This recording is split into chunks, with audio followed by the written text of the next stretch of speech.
Kalau kayak gini kan kesannya kayak oh menakut-nakuti banget nih. Nih gue buka Gojek gue ya, gue buka GoPay ya. Nih gue scan. Ketika gue scan, tulisannya adalah nggak bisa bayar ke kode QR ini nih. Soalnya kode ini belum kedaftar di layanan kami. Karena apa?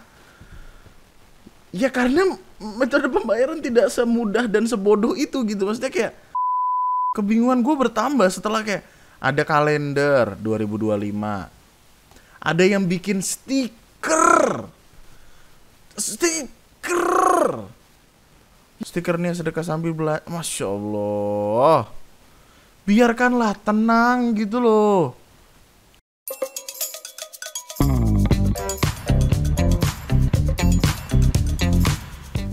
Hai, selamat datang di video gue kali ini dan selamat datang kembali di TNM. Selamat datang kembali di pembahasan lainnya tentang apa-apa yang ada di internet tapi nggak rame-rame banget karena to be completely honest, gue bingung. Ini adalah masa-masa dimana ketika TNM gak naikin video artinya ya nggak ada masalah yang gimana-gimana banget gitu. Dari kemarin kayak masalah tipis-tipis respect, jadi kayak gue nggak tahu mau ngebawain apa ke lu. Gue pengen ngebawain tentang Agus, ntar lu bosen. Agus udah 3 part, spin-off terakhir tuh gue pengen bikin jadi terakhir tapi masih lanjut soalnya si pengacaranya makin kagak danta. Jadi kayak selamat datang kembali di KDS PBS ketika dunia sedang baik-baik saja padahal tidak. Dimana video ini dimaksudkan untuk menemani waktu luang lu yang kosong banget itu. Ya, pacar gak punya, kehidupan standar-standar aja ya. Dari kemarin tuh gue di internet cari yang kocak-kocak. Kayak ini, Fajar Cool Boys. Dia ngupload foto ganti profile. Gantengan senyum jar, gak ada yang bisa disenyumin di hidup gue. Anjay Fajar, let's go. Fajar Cool Boys, anjay. Terus ini Jasmine, siapa? Kamu mau dipanggil Jas atau Min? Atau Just Mine? Jah, jangan senyum-senyum dulu, ini baru permulaan anjing.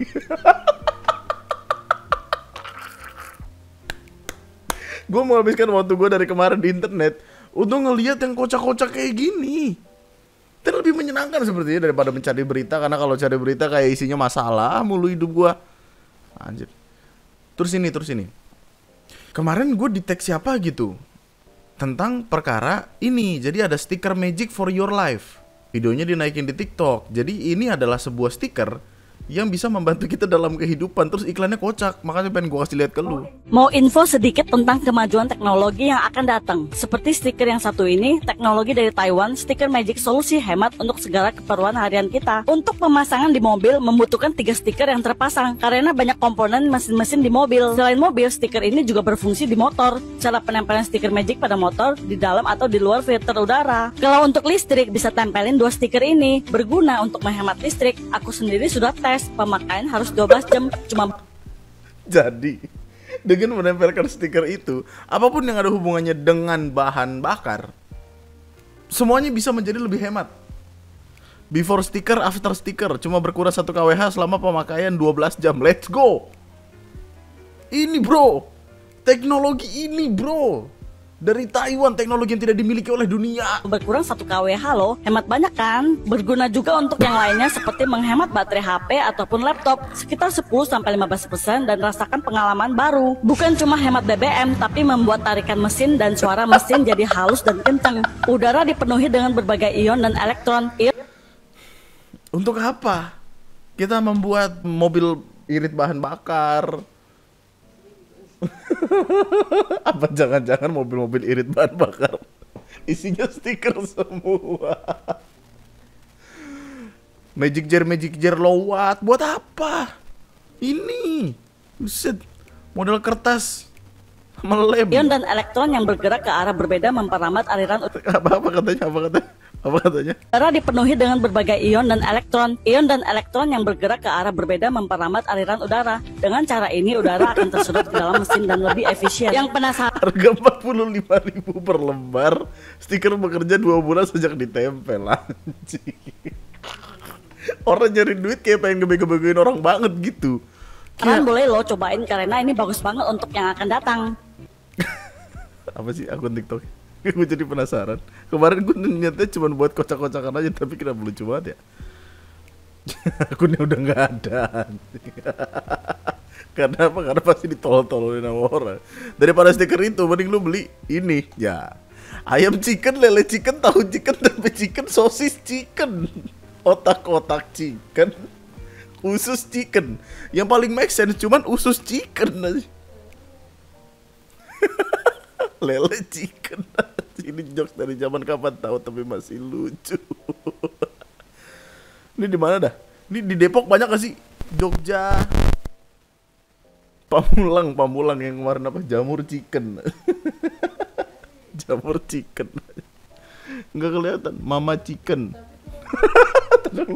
Mereknya Mama sampai Mama chicken. Pantes semuanya chicken. Nggak gini. Bentar. Seperti ada yang aneh.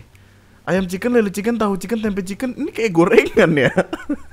Ternyata jualan gorengan.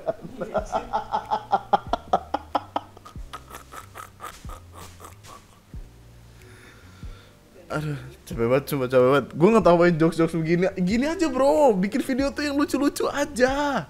Berat-berat banget dari kemarin yang kocak-kocak aja. Molen chicken. Otak lo chicken. Oke. Guyon-guyonnya udah. Kita ke perkara yang lebih serius. Dan ini patut untuk ditolol-tololin. Karena apa? Karena ini adalah tentang sebuah kejadian yang tidak mengenakan sempat terjadi di Sleman, di mana ada seorang gue nyebut bapak ya.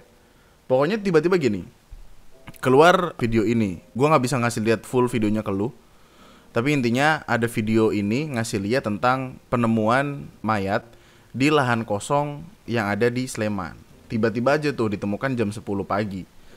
Terus orang kaget, orang bingung karena kita nggak tahu nih kenapa dan apa yang terjadi. Nah, setelah penemuan ini, kemudian polisi mendalami perkaranya. Ada beberapa CCTV yang dicek dan ternyata CCTV di sana menunjukkan kalau korban atau mayat yang ditemukan adalah korban tabrak lari. Tabrak lari dilakukan oleh mobil expander lagi. Dan kenapa itu bisa terjadi? Jawabannya cukup membuat lu emosi karena headline-nya gini, sopir tabrak lari yang kan pria di Ring Road Sleman, seorang mahasiswa nyetir sambil oral. Maksud gue gini loh bro, kalau misalkan emang udah birahi udah di atas kepala, apa kayak berhenti kayak lu cari oyo, cari red door, otak lu pakai dikit kenapa? Maksudnya kalau misalkan itu sampai ada di titik dimana bisa mencelakakan orang lain, kayak kagak kepake gitu, kepalanya gimana sih? Kronologis kejadian sendiri, ini dari artikel berita yang gue temuin. Pelaku itu umurnya 20 tahun. Mungkin birahinya ada di atas kepala, terus dia yang bersama teman wanitanya. Gue gak tahu teman wanita ini konteksnya gimana, apakah temennya atau pacarnya atau dia lewat aplikasi hijau itu, gue gak tahu. Tapi dia melakukan hal tersebut, terus mungkin dia gak fokus atau apa. Seinget gue di Sleman itu jalannya yang jalur cepat jalur lambat gitu gak sih? Apa enggak ya? Oh enggak ada yang ini, jalannya jalan biasa gitu.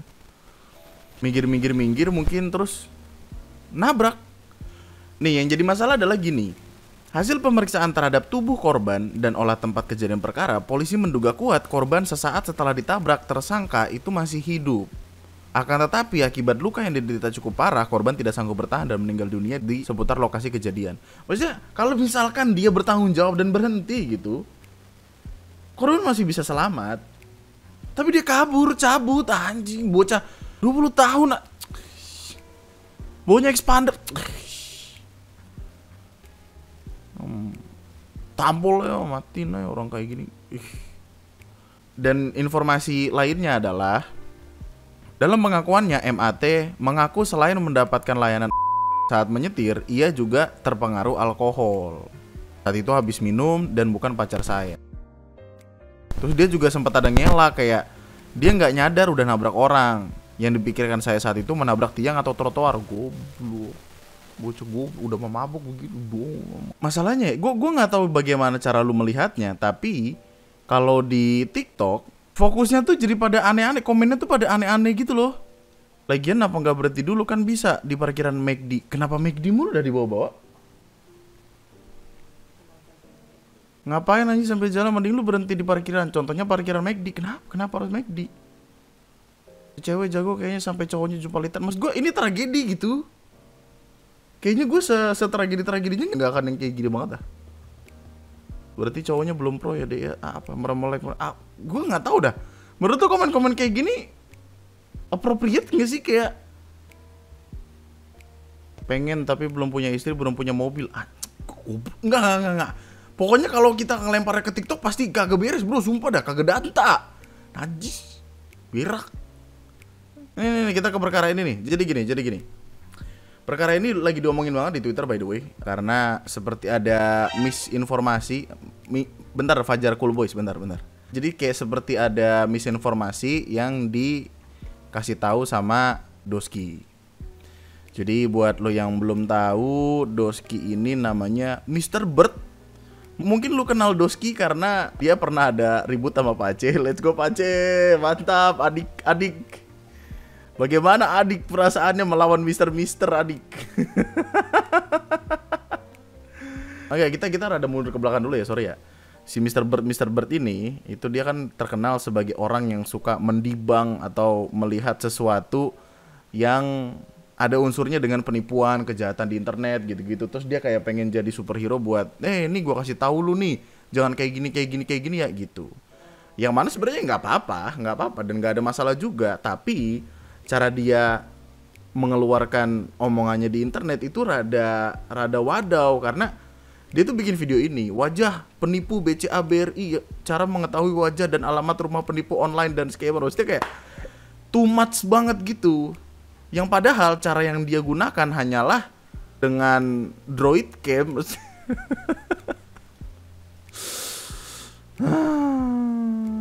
Tapi ya intinya keributannya sama Pace udah setahun lalu. Lu bisa lihat, seru sekali, menyenangkan sekali. Tapi kayak aneh. Nah, di masalah yang sekarang ini, dia itu kayak pengen ngasih tahu kalau di luar sana ada kejahatan yang bisa dilakukan sama orang dengan cara ngebikin QR atau kris, QR code gitu, untuk ketika orang lain nyeken itu bakal masuk ke website tipu-tipu, website bikinan, website ala-ala untuk mendapatkan informasi pribadi tentang username, PIN, password gitu yang ada hubungannya sama internet banking atau mobile banking. Dan ini cukup panjang ya, tapi ya dia nunjukin gini deh. Coba lihat ini apa teman-teman? Curious. Jangan di scan tapi ya. Baru apa? Oke, gua mau tunjukin sama. Oke, ayo kita praktek lagi kok. Gimana Curious? Langsung praktek nih. Ini gua dan tim gua itu buat salah satu modul untuk kita tes nih. Bayangkan kita tes ini untuk mencuri data. Can you believe it? No. Ini yang sudah booming dan orang nggak tahu kayak mana caranya pencurian data tersebut. I'm sorry. Ini deh. Jadi lu sendiri yang coba. Oke. Oke, ini adalah handphone flagship. Oke. I know you know. Kita nggak usah nyebut brand. Iya. Anggap lu mau bayar atau lu ini adalah hal umum kan untuk saat kita itu mau bayar, betul. Ya, bayar. Nah, silakan lu pakai ini, lu scan. Siap. Tuh ini aku bisa sambil screen record di sini gak sih? Nggak bisa ya, aku gimana ya biar maksudnya kelihatan di depan. Oh, atau memang ini nggak usah ditunjukin ya? Oh jangan. Oke. Tapi nanti kamu akan dekatkan ke kamera aja. Oke. Ada link nggak? Ya ada. Oke, tinggal buka di situ. Ada bank di sini ya? Ada bank. Ya, ada bank ya. Jadi gini, kalau lu nge-scan-nya pakai kamera, tolong diingat pakai kamera. Kalau lu scan-nya pakai kamera, yang akan lu lihat adalah menuju ke website ini. Fokus bang, bisa nggak bang? Nah, menuju ke website BRI, yang mana ini URL-nya tuh verifikasi-data.com BRI save bla bla bla bla bla bla. Intinya kayak lu akan disuruh login, nanti ada opsi di atasnya untuk login. Susah banget, gue screenshot aja dah. Untuk login, terus lu ke internet banking personal, bla bla bla bla bla. Kayak gitu deh. Intinya metodenya adalah ketika lu scan, lu akan disuruh untuk internet banking. Tapi Miss-nya di sini adalah dia tuh menjelaskan ini seolah-olah sangat super power, sangat ini, sangat itu segala macam, yang padahal ketika orang melakukan pembayaran menggunakan kris, ya tidak ada yang menggunakan kamera dong.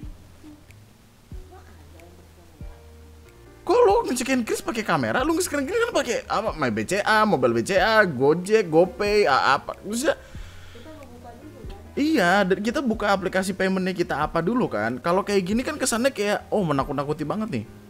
Nih, gue buka Gojek gue ya, gue buka GoPay ya, nih, gue scan.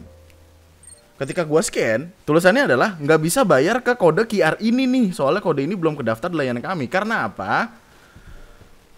Ya karena metode pembayaran tidak semudah dan sebodoh itu gitu. Maksudnya kayak ada yang ngejelasin tentang bagaimana simpelnya pembacaan itu deh. Kalau misalkan QR yang mereka pakai, yang tadi dia contohkan, itu adalah kayak gini, verifikasi-data.com bla bla bla, RAW-nya beda nih.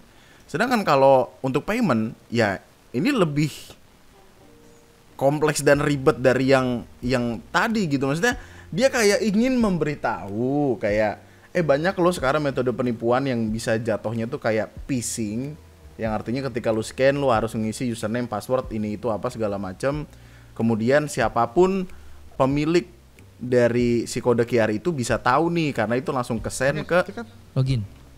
Oke, udah. Nah, ke perangkatnya dia lah, perangkat si katakanlah hacker ini. Nah, Wah. Karena apa? Ya karena itu metode phishing aja gitu. Maksudnya gue tahu ini emang tetap berbahaya. Tapi kan kalau ngasih taunya kayak gini jadi jatuhnya kayak misleading nggak sih? Dan itu yang lagi diomongin sama orang-orang di internet gitu. Soalnya dia tiba-tiba ada orang yang hadir kayak harus hati-hati nih, takutnya ada yang nggak tahu terus kena tipu kan bahaya. Iya niatnya baik, tapi masalahnya kalau konten ini tersebar terus kemana-mana terus ngebikin orang jadi takut pakai QR, padahal itu pembayaran yang paling simple dan paling cepat dan aman. Gue bisa bilang aman karena emang ya aman. Gimana sih? Ini adalah phishing via QR, bukan kris. Karena pembayaran via kris itu melalui fitur scan yang ada di app mobile banking atau e-wallet yang dipakai, bukan lewat app kamera terus klik link. Untuk konten creator di luar sana, please stop bikin konten yang menyesatkan. Oh, menyesatkan, misleading. Ya itu maksudnya yang pengen dikasih tahu. Dan orang langsung yang ngebawanya ke, ini orang yang dulu triknya dibongkar pace komputer bukan sih? Nah, adik. Sekarang ada fight baru, adik, gas. Masa pada banyak yang belum tahu kalau pace adik gua?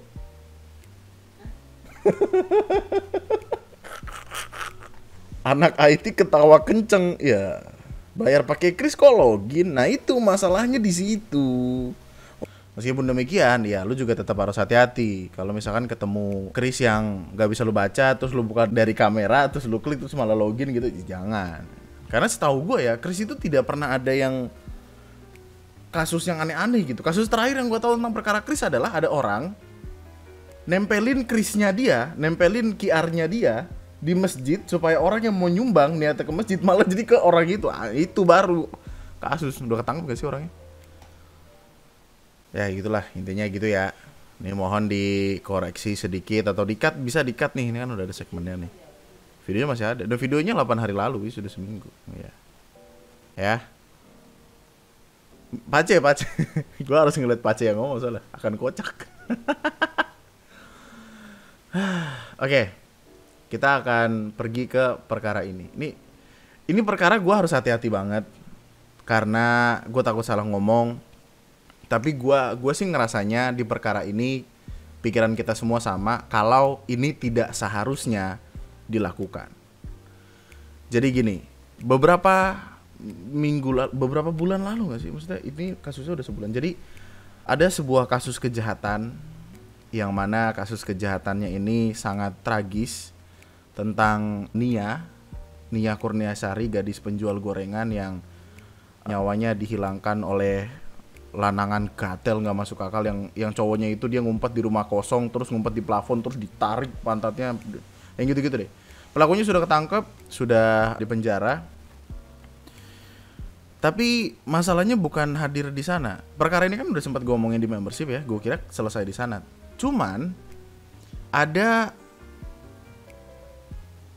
seperti kefomoan orang-orang yang gua nggak tahu fungsinya apa, tapi FOMO-nya tuh sudah sampai di titik yang over,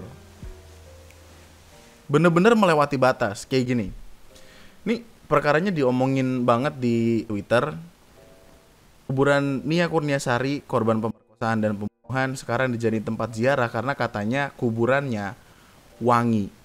Tapi kalau lihat kuburan yang penuh kembang dan pandan begini ya wajar wangi. Yang nggak wajar ini kuburan jadiin tempat ziarah. Nah, jadi makamnya Nia sudah berubah menjadi tempat ziarah oleh orang-orang entah dari manapun itu. Bahkan kabarnya ada yang dari Malaysia, ada yang dengan kondisi badan lagi sakit atau apa itu datang ke sini untuk ziarah dan lain sebagainya.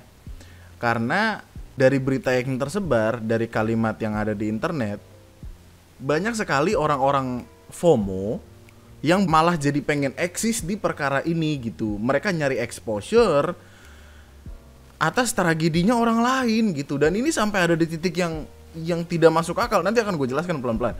Cuman ini tuh jadi dipertanyakan apakah memang harus lari ke sebegininya gitu.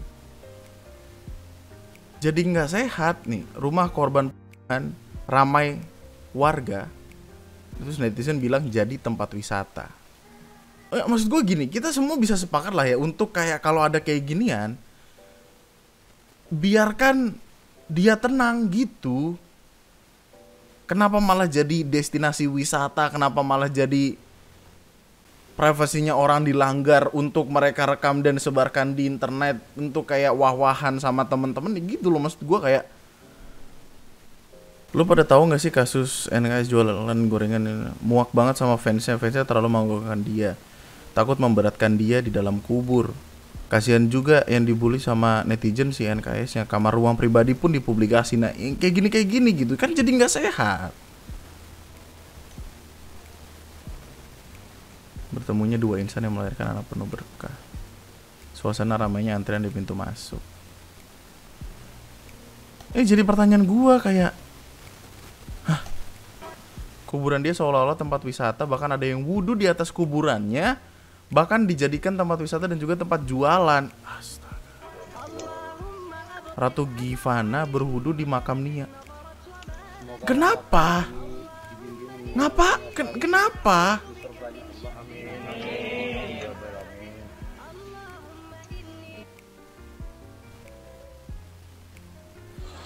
Mana wajahnya si Kwa?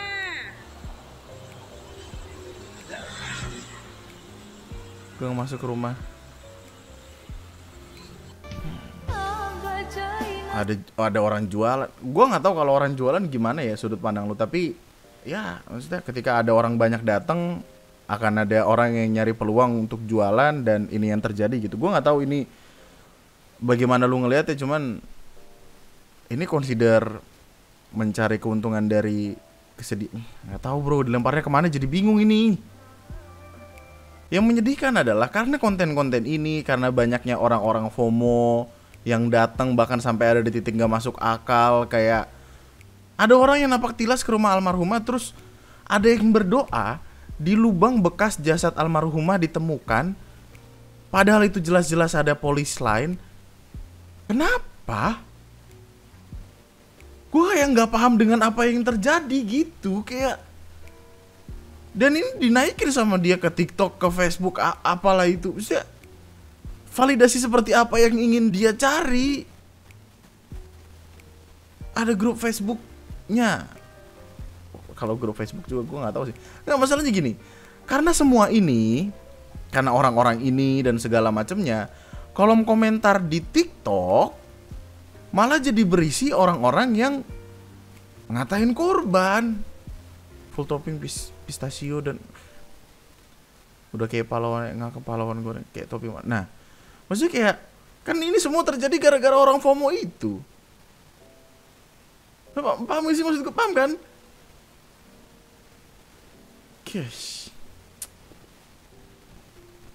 Sampai alma mater loh. Bajumu masih rapi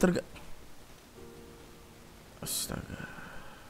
Kalau udah kayak gini kan jadi kelemparnya tuh jadi asumsi orang-orang yang liar di internet kan, kayak dari awal viral sampai orang-orang berkunjung itu aku udah ngerasa keluarga manfaatin kejadian luka ini jadi duit. Di sini bikin film sama spanduk yang isinya donasi, itu nomor rekeningnya nomor rekening ibunya atas nama Ibu Eli. Ibu Eli tuh yang ini. Banyak miskom juga dari kasus ini, yaitu hafal juz 30, bukan punya hafalan 30 juz. Nama jalannya berubah. Ada orang bikin lagu. Kok bisa perkara tragedi di milking orang sebegininya gitu? Kayak bikin lagu, lagu. Proses syuting pembuatan video klip untuk lagu terbaru. Lagu terbaru.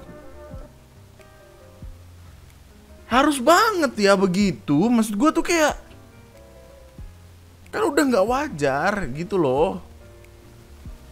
Kok nggak ada empati dan nggak pede aja gitu kayak nah. Oh, ini masih kelanjutan dari perkara ibu. Bapak ini dari Kota Padang dan menderita penyakit stroke. Ia ingin sekali datang ke makam. Oke. Ya oke lah, mungkin gua akan menganggap orang ziarah ya udah aja gitu. Terus prepare keberangkatan keluarga almarhum dari Bandara Minangkabau ke Soekarno Hatta. Kemarin gue sempat ada TikToknya kalau nggak salah. Bikin video TikTok seperti tidak ada yang terjadi. Maksud gue gini, ini komen menjelaskan semua nih. Kalian masih berduka loh. Ini video isinya full kebingungan gue, men. Nia pernah bilang ke Bu Eli, Ibu jangan ikutan arisan lagi. Nanti kalau Nia sudah nggak ada, siapa yang akan bayar? Kelempar kemana-mana tuh.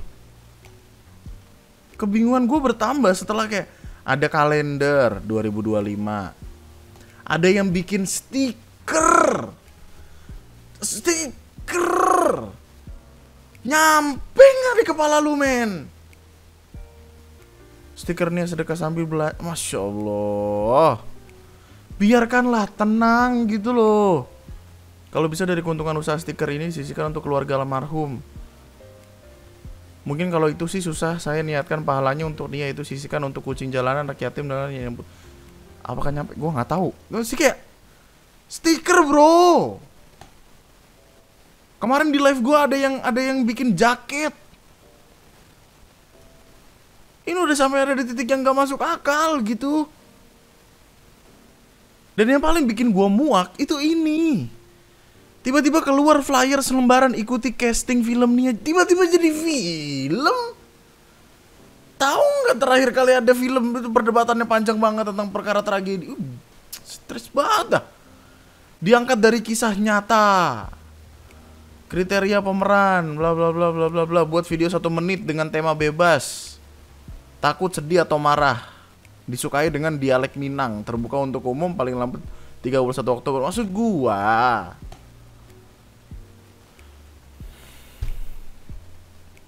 arahnya kemana sih? Dan yang ngebikin adalah ini, Aditya Gumai Sanggarananda. Ya itulah. Yang ngebikin itu ini. Dan ada akun Instagramnya. Film Nia Kurniasari. Maksud gua, Boyo jangan segitunya. Orang pada bikin marah-marah aja, gua heran dah. Udah confirm kayaknya Aditya Gumai. Riset tragedi di Padang. Kayak kemarin gini. Kemarin kan ketika filmnya Vina pertama kali keluar, itu ada perdebatan di internet tuh mempertanyakan kayak oke lah, keluarganya yang menyetujui film itu untuk ada. Tapi apakah ketika film itu dibikin keluar apa segala macam empatinya masih ada? Gitu-gitu loh. Lah ini maksud gue kayak oh my god. Ini ngapa lagi? Aduh. Mau ziarah kayak astaga. Ya Allah, kenapa aku WNI ya Allah? Bikin merinding, anakku berziarah ke makam almarhumah nih sambil menderukan suara. Kenapa? Ini ada tragedi orang, enggak. Kenapa dijadiin bahan exposure untuk lu pada gitu? Maksudnya kayak Masya Allah, kemana arahnya? Ini ada berita apa nih? Namun Ibu Kurniasari menjadi sorotan lantaran gayanya yang berubah drastis, di mana setelah kasusnya viral dan mendapat banyak bantuan hingga kisahnya bakal difilmkan, kini penampilan Eli Marlina berubah drastis. Saat pertama kali diwawancarai di televisi, Eli tampak berpenampilan sederhana dengan pakaian seadanya. Namun kini setelah rumahnya banyak dikunjungi, Eli terlihat lebih mentereng. Ibunda mendiang Nia kini selalu mengenakan pakaian bagus dan kerap menenteng tas bermerek. Tak cuma itu, Eli juga tampak tak pernah lepas dari ponsel di genggamannya dan selalu terlihat sibuk. Lantaran hal tersebut, publik pun menuding Ibunda Nia aji mumpung memanfaatkan ketenaran kasus sang putri. Di sisi lain, tak cuma Ibunda, sosok ayah kandung juga turut jadi perbincangan. Kayaknya karena orang tuanya udah pisah gak sih? Berdasarkan kabar yang beredar, ayah kandung Nia baru-baru ini diusir oleh Ibunda mendiang Nia dari rumah. Penyebab pengusiran tersebut adalah karena Asril meluruskan isu soal mendiang Nia yang katanya adalah seorang hafiz atau penghafal Al-Quran. Isu Nia adalah seorang penghafal Al-Quran pertama kali diungkap oleh ibunya, Eli. Namun diungkap Asril, suaminya, putrinya itu bukan seorang hafiz, tapi hanya hatam Al-Quran saja. Tak mau muncul isu berkembang tentang anaknya, Nia, Asril pun mengurai klarifikasi. Almarhumah Nia tamat Al-Quran, enggak hafiz, cuma khatam Al-Quran. Dia katanya hafal Al-Quran. Anak saya jangan dibilang begitu. Jadi saya meminta maaf kepada semua. Saya ucapkan terima kasih kepada semuanya karena telah menolong anak saya. Jadi kayak, ini dipertanyakan banget nih, arahnya kemana nih? Masa mau di-milking sebegitunya? Biarkanlah tenang gitu, maksudnya kayak gue masih kagak video klip ini loh, Masya Allah. Boleh nggak barang-barang NKS dimuseumkan biar jadi kenangan yang bersejarah dan abadi sepanjang masa? Nggak tahu bro. Gue cuma kasih tahu lo keributan apa yang terjadi di internet hari ini dan ya kayak gini. Dan ini kalimat yang bagus sih. Alhamdulillah Gen Z gak kepikiran untuk melakukan hal kayak gini.